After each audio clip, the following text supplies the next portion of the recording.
This is a model room, an example of the many rooms that the University of Lisbon is building for students with funding from the EU.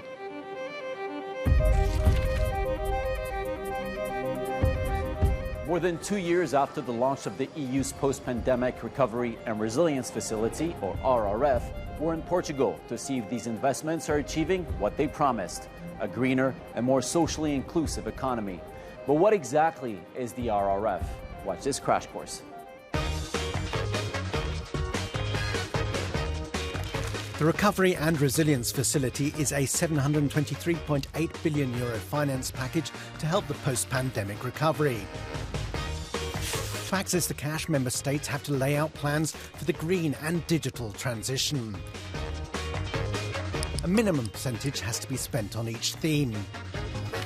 Every EU country has specific priorities for RRF investment, like boosting sustainable transport, digitising public services, protecting biodiversity or energy-efficient building renovations.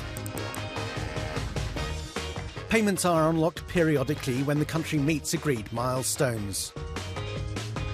All reforms and investments need to be implemented by August 2026.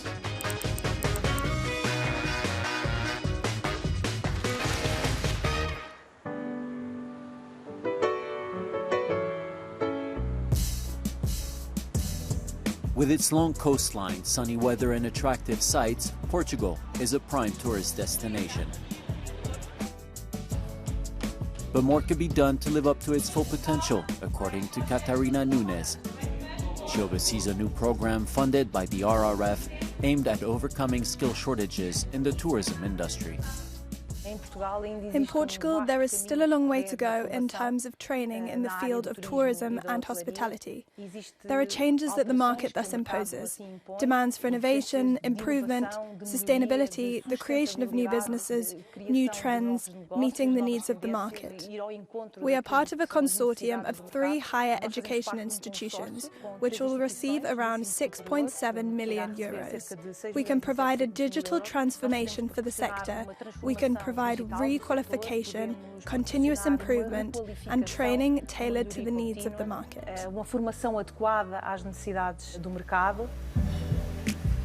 An estimated 8,000 students like João will benefit from this investment over the course of 5 years.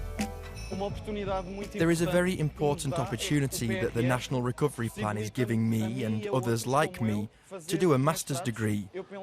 I'm thinking of doing a master's degree linked to entrepreneurship, linked to innovation and the development of society in tourism. Through the RRF, Portugal's National Recovery Plan will benefit from €13.9 billion in grants and €2.7 billion in loans, for a total of €16.6 billion. It will support investments and reforms in areas like transport, health, and digital technologies. Special attention is given to social needs like housing, which is a major issue in Portugal. At the University of Lisbon, works are well underway to provide affordable housing to 900 students in need. Rents are very high. There is a lack of houses and rooms, especially in Lisbon and other big towns. So if we want to attract more students, we have to give them accommodation. This building is the first of a set of 3 buildings. In terms of funding, the EU, via this Resilience and Recovery Plan, will fund us in about €27 million for a total cost of around €39 million.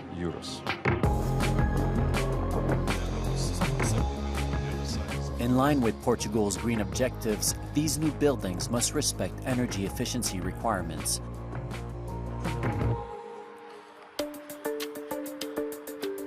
While this is an important measure to mitigate greenhouse gas emissions, the country is also betting on weather forecast technologies better suited for the climate challenges ahead. For this purpose, the Portuguese Institute of the Sea and the Atmosphere is set to receive €17 million of RRF investments and already bought this €1 million supercomputer. This computer will allow us to multiply our calculation capacity by 20 in order to provide data faster and with better quality. Portugal is one of the countries most affected by climate change. Our capacity to improve, however little it may be, the atmospheric forecast and the ocean forecast has a huge impact on people's lives. According to the European Union, the Portuguese recovery plan will boost the country's GDP by up to 2.4% by 2026 and create some 50,000 jobs. Will it be enough to leave the economic effects of the pandemic behind? We asked Mariana Vieira de Silva, Minister of the Presidency in the Portuguese government. Minister, as we know, the RRF is worth 16.6 billion euros. Do you think that it's enough? Well, of course, we think it's a good opportunity for us to recover from the crisis, but also to prepare our economy for the future. Everyone can always say that more money is better than less money, but I think the RRF was a very important program that the European was able to launch and that we are able to approve and then implement. In these 2 years, what do you think have been the main lessons, or where do you think there's still room for improvement? We have, in countries like Portugal, a strong program on the cohesion policy and now a strong program on the RRF. And those have different rules and different mechanisms of evaluation, and I think we need to coordinate them more than we are now doing, because the country, the administrative capacity of each country is not unlimited, and I think these two mechanisms need more coordination. If we look at the charts comparing the way the RRF funding is being used across Europe, we see that Portugal has the second highest share dedicated to social policy. And do you think that investing in social policy at this stage becomes a policy choice or an economic reality choice? Well, both, I guess. First, in Portugal, we have inequality issue we must address, and that is one of the most important things to guarantee that the digital and the climate transition are not unfair.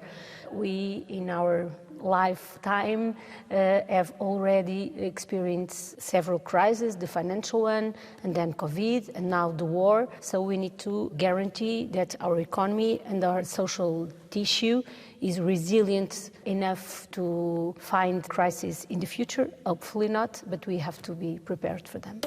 Okay, thank you very much. Thank you.